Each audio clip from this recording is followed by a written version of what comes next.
This conference is being recorded. Hello, everyone. Happy Monday to you, and happy Dr. Martin Luther King's Day to you. Today is January the 19th, 2015. I want to welcome you to world-renowned motivational speaker, speech coach, and best-selling author, Les Brown's Monday Night Motivation. For those of you that have joined us before, you know that this is your place for motivation and inspiration.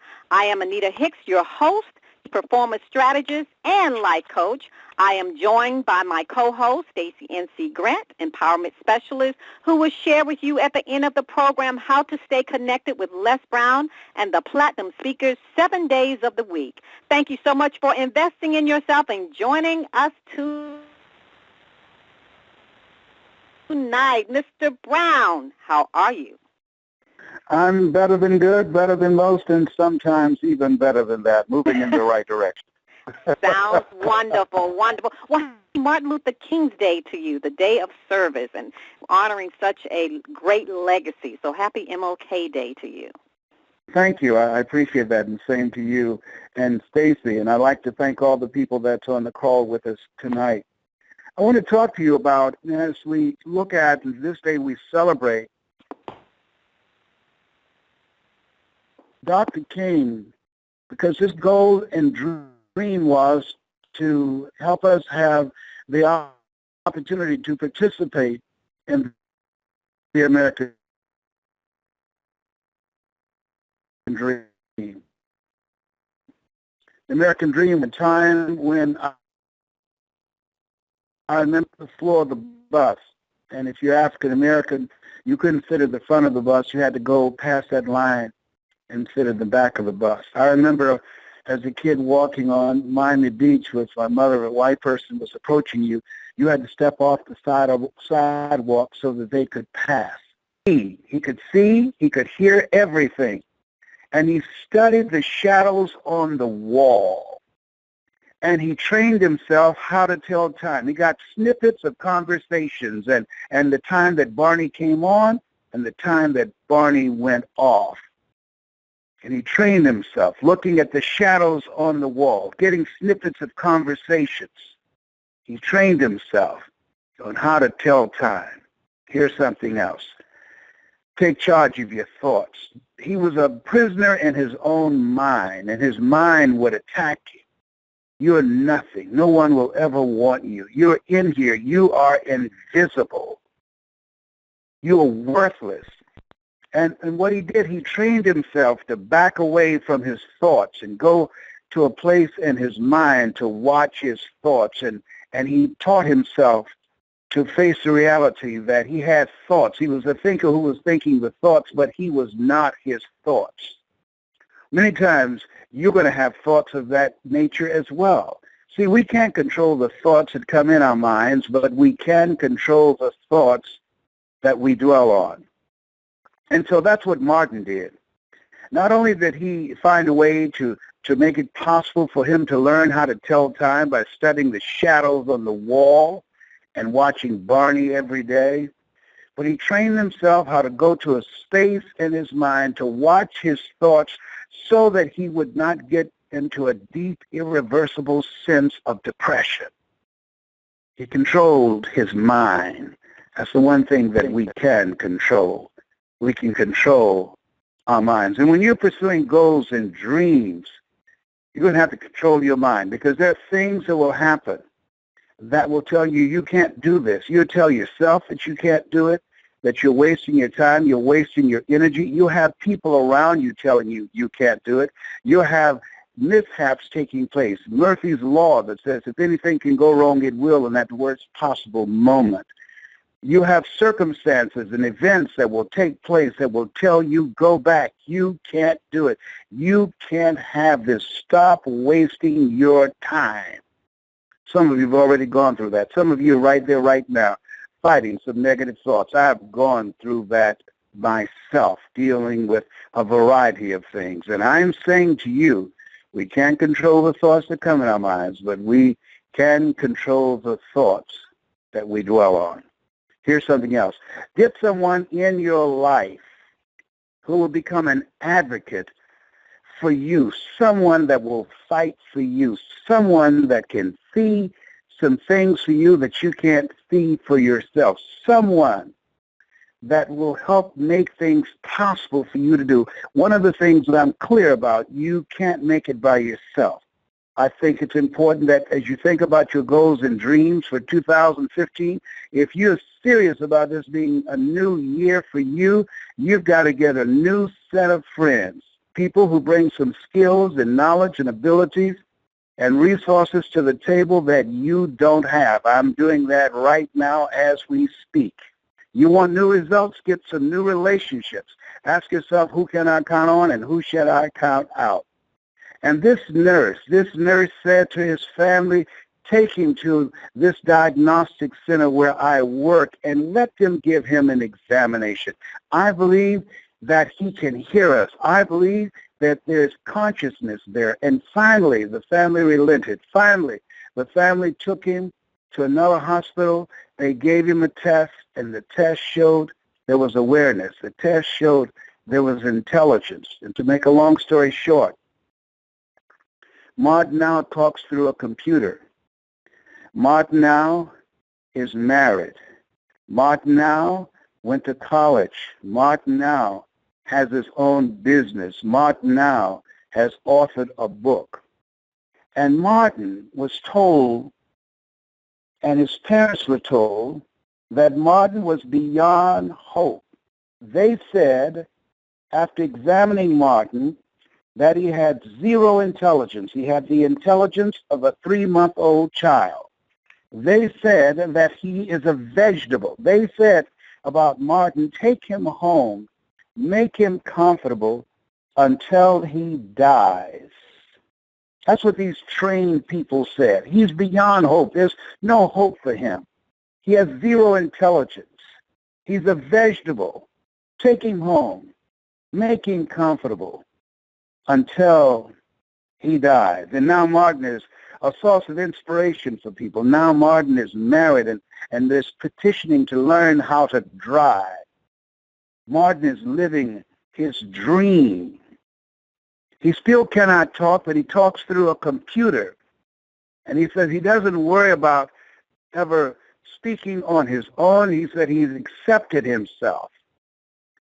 And I say to you, when we think about Martin, he's beyond hope, zero intelligence. He's a vegetable. Take him home, make him comfortable until he dies.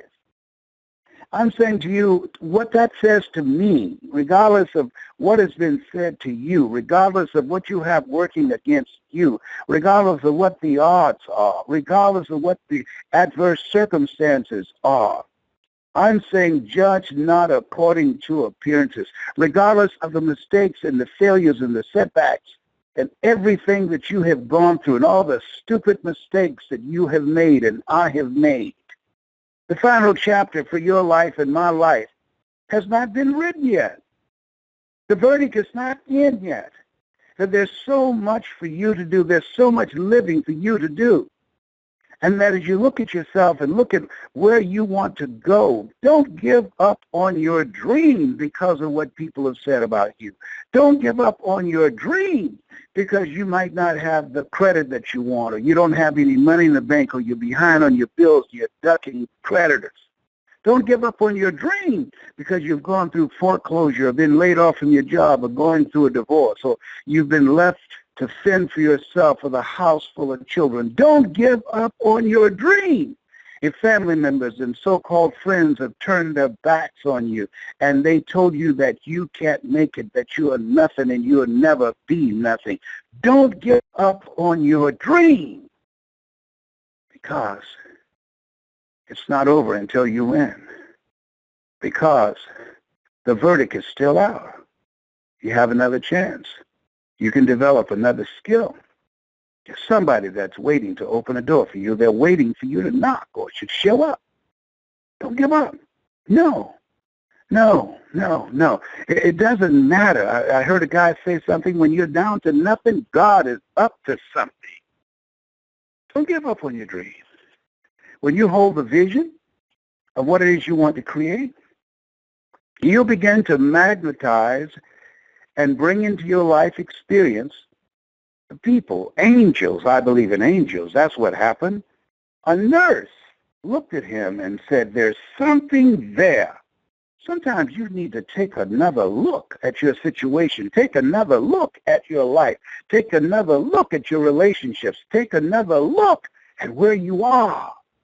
And out of that new vision, there could be a revelation. That new vision, an idea. One idea can turn your life around. One idea. You don't know yourself like that to give up. No one knows you well enough to say to you what you can't do. They don't know. They have not a clue of who you are. Eye has not seen. Ear has not heard, nor has entered the heart of mankind what God has in store for you if you don't give up on your dream. Dr. Martin Luther King Jr. went to Memphis, Tennessee, for garbage collectors who were striking to get better pay. He went there so that they would be able to earn more money to take care of their families. And his life was taken for garbage collectors. At least that you do unto these, my brethren, you do it also unto me. And as we look at ourselves in this time that many people don't have a clue of who he was and how he died and why he died. Don't have a clue of the supreme sacrifice that he made so that you and I can live our dreams. I was talking to a gentleman the other day, and he told me about a lady who was at a deployment center. And this story grabbed me because I believe that the reasons you're listening to me and those who show up each week on this call, you can identify with this story because there's something in you that says, I'm not going to allow Dr. King's assassination to be in vain.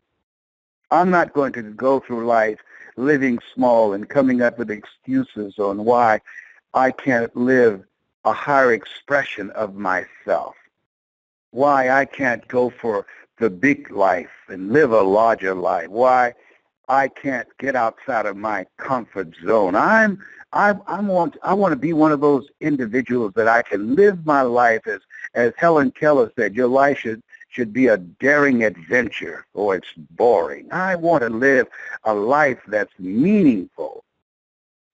This lady had just started working at this deployment center, and soldiers were being sent abroad. And a young man came up to her in uniform, and he said, ma'am, he said, I need to see a priest. Is there a priest available on the premises? And she said, I don't know. This is my first day here. Let me look around and see. And she left for a while and came back, and she said, I'm so sorry. There's not a priest or a minister here. He said, then let me talk to you. Let me tell you who I am. Let me tell you my story. Let me spend some time with you before I leave. And she said, no, you can't do that with me. I'm not qualified. I'm not a minister. I'm not a priest. I'm not a counselor. I'm just a clerk here. This is my first day here. He said, it doesn't matter. He said, listen to me. I'm the only living person in my family. Everybody else in my family have died. And when I go, if I happen to die in battle, if I happen to lose my life, I want someone to know that I existed. Wow. I want someone to know that I existed, that I live. I remember my daughter Ona calling me one time, and I said, what are you doing? I'm just waiting in traffic. A policeman is stopping the traffic. Apparently this is a traffic stop because the funeral was about to cross in front of us. And all of a sudden she said, whoa, wow, whoa. I said, what happened? Is there an accident? She said, no. She said, our hearse came by, and there were only 2 cars behind the hearse. She said, how tragic. She said, when I die, I want my life to be so meaningful, Daddy, that there will be a long procession of cars. When I die, Daddy, I want the room in the church to be standing room only, because people will come out to celebrate my life and the impact of my life and how I live my life. When I die, I want people to know. I want people to be aware of my impact. And I say to you that the reason that you're listening to me now, there's something in you that says, I want someone to know that I existed. I want to live a life that has impact and value and meaning and significance. I don't want to be a person who just drifted through life and struggled from paycheck to paycheck, stressed out of my mind, and then just one day dropped dead. No. I want a life that will leave the world better shape than how I found it. I want a life that will be celebrated for its meaning and contribution. I want a life that Henry David Thoreau talked about, that we should be ashamed to die until we've made some major contribution to humankind. I want to live a life of contribution. And so as we celebrate the dreamer, the man who had the dream of inclusiveness, the dream that everybody, regardless of their race, creed, or color, and their religious persuasion, that everybody would be able to live the American dream. This man died so that we might be able to live our dreams.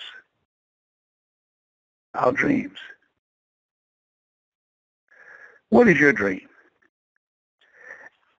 And if you're not clear, I encourage you to take some time to think about what your dream is. I remember Dr. Johnny Coleman, who was the minister of Christ Universal Temple Church in Chicago, and she gave one of her most electrifying sermons. What is your dream?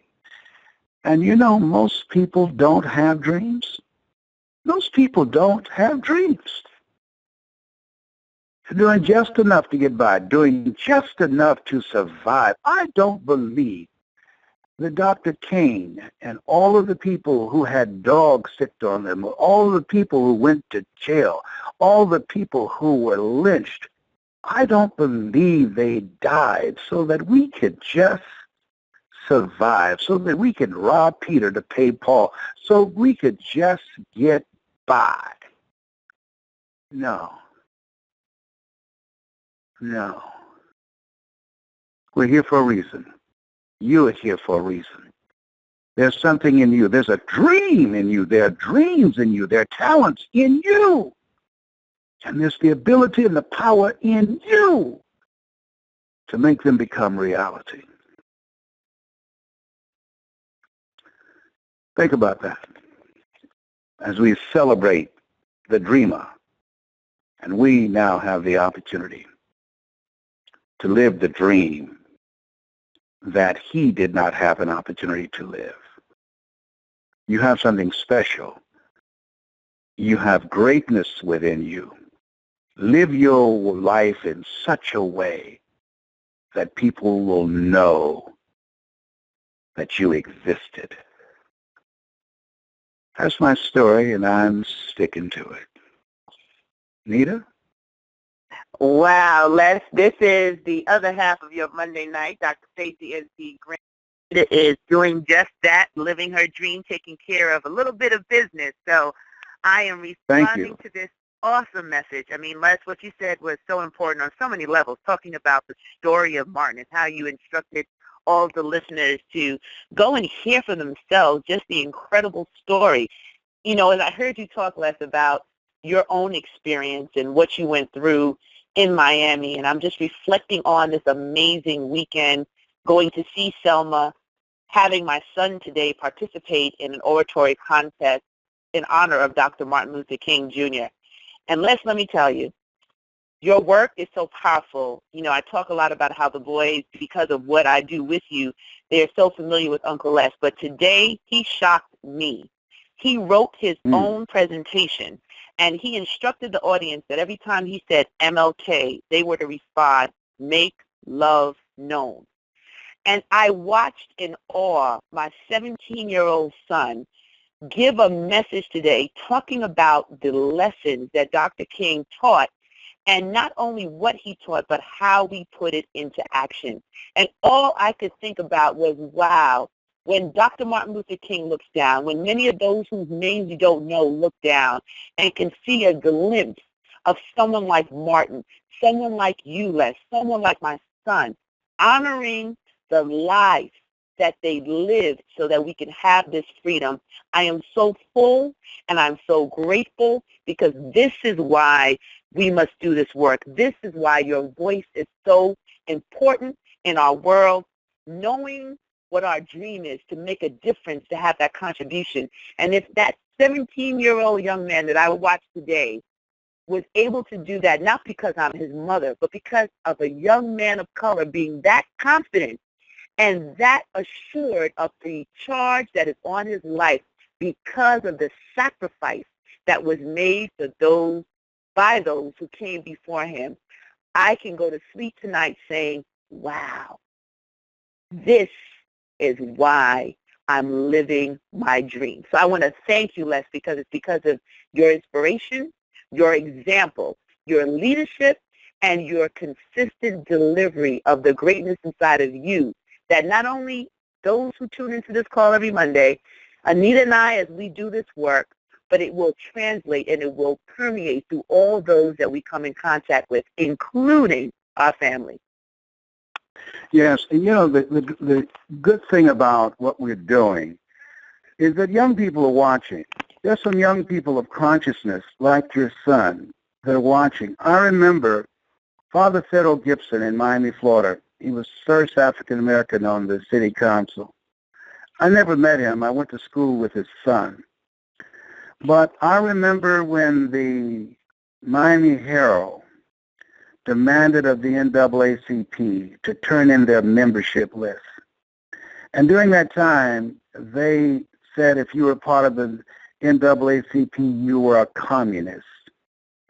And for the first time in the history of Columbus, a black man said no to the white media. No. We're not going to turn in the list of the white and black members and the Jewish members of the NAACP. This is our private organization. You are not going to intimidate us. That was the first time.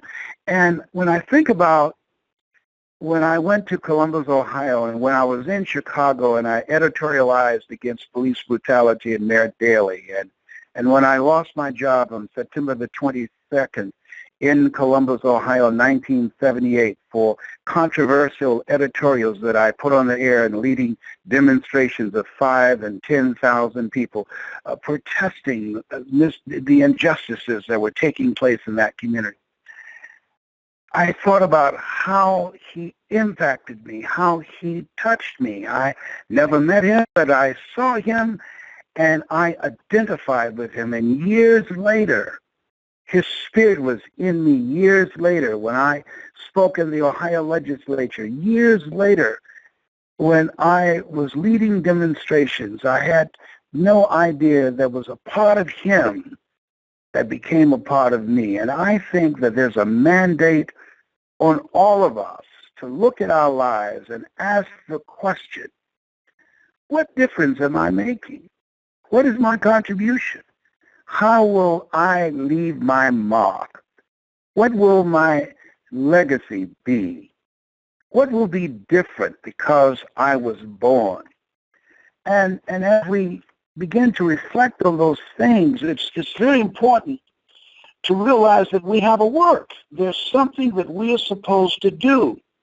And it doesn't have to be grandiose. It could be something very, very...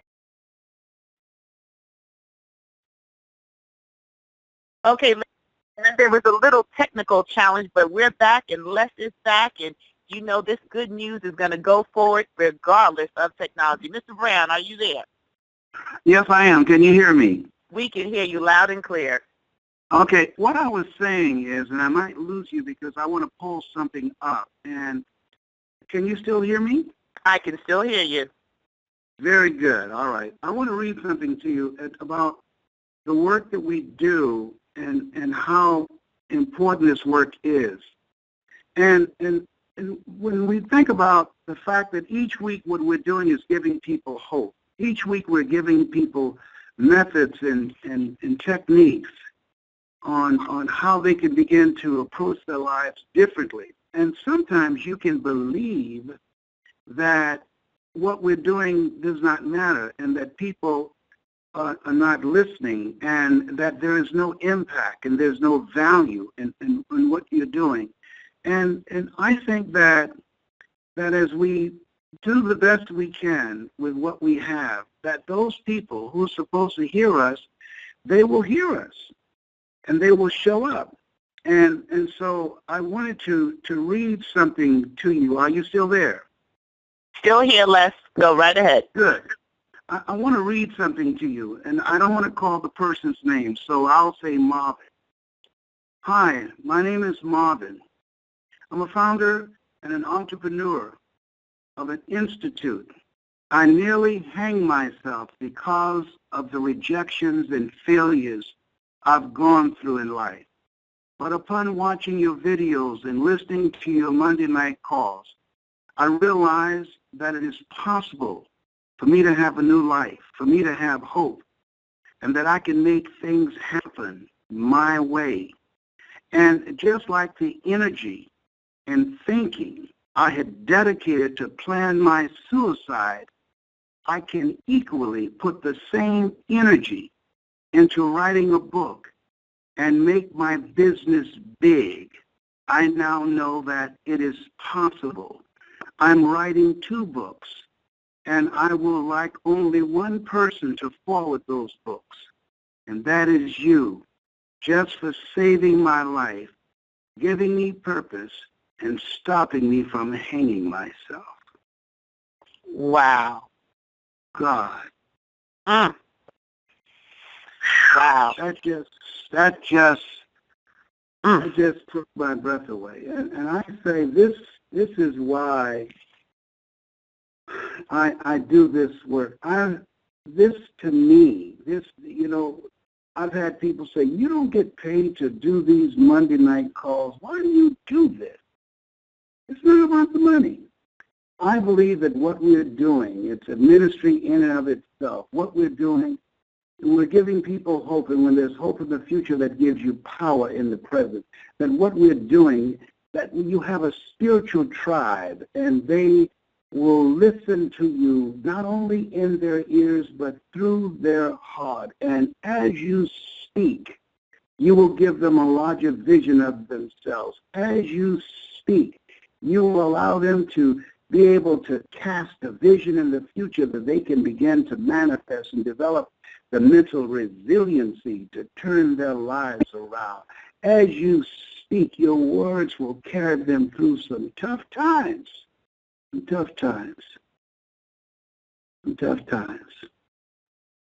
tell you, that every time I get tired or I'm dealing with my own stuff, that gives me strength in saying we're in the right direction. Absolutely, Les. Absolutely. Like you said, we need those reminders sometimes because not everyone remembers to say thank you or to turn around, and that person took time out to let you know that you saved their lives just by living your dream and leaving your legacy. We cannot take it for granted. Every single moment is precious, and your time invested in these Monday night calls for years, the platinums that join in to support this call, not a moment is wasted, because when the callers that call in faithfully, the new callers that call in weekly, those who are referred by their teams and their organizations, we never know who needed to hear that word in that moment. So you stand on that, and you're consistent, Les, with living the words that you speak. So on behalf of everybody that is listening, I continue to say, God bless you, thank you, and we love you. Speaking for myself and Anita, it is a blessing to be able to do this work with you and to hold your hand and to know that you have opened up doors and paved the way. That's living the dream, not celebrating a holiday to go shopping or to just take the day off, but a day on, appreciating the sacrifices of everyone who has come before so we can honor their memories and leave a legacy for the next generation to carry the torch. Yes. Well, thank you so much, and I want to thank you, Anita Boo, and y'all have a great evening. I'm here in San Diego, California, headed to Orlando tomorrow.